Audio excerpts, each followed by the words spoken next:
একটা গল্প পড়ছিলাম যে এক বনে একটা ডাইনি ছিল। তো সেই ডাইনিকে দূর করার জন্য জঙ্গলের যত পশু পাখি সবাই একত্রিত হয়েছিল। তো পশু পাখিরা সবাই মিলা প্রতিরোধ করে সেই ডাইনিরই জঙ্গল ছাড়া করছে। তারপরে যেটা হয়েছে, এবার সেই জঙ্গলের আধিপত্য নিয়ে পশু পাখিদের মধ্যে বিভাজন তৈরি হলো, একে অন্যের সাথে লাগালাগি হয়ে গেল বা নিজেরা নিজেদের মধ্যে বিভেদে জড়িয়ে পড়লো। যারা এতদিন বন্ধু ছিল তারা হয়ে গেল শত্রু। আর এই শত্রুতার ফাঁকি দিয়া সে ডাইনি আবার ভালো মানুষের বেশে জঙ্গলে ঢুকে পড়েছে।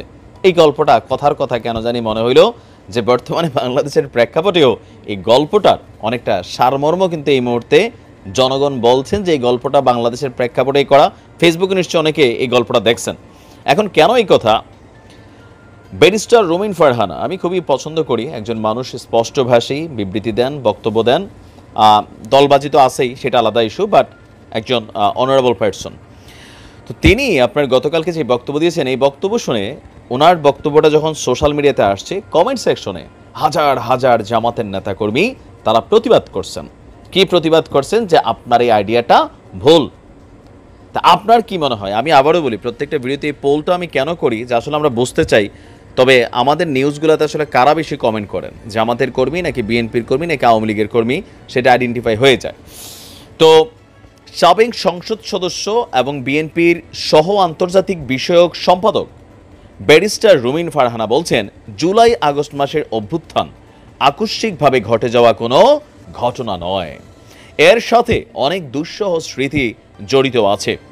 যদি সুষ্ঠু নির্বাচন হয় তাহলে বিএনপি একা 250টি আসনে জয়লাভ করবে আর অন্যান্য দলগুলো পাবে 50টা। তার মানে সর্বশেষ সম্মত 1996 সালে জামাত এককভাবে নির্বাচন করছিল। ওই সময় আমার খেয়াল নাই জামাত আসলে কটা সিট পেয়েছে, 30-40টা বা প্লাস মাইনাস হতে পারে, যাই হোক।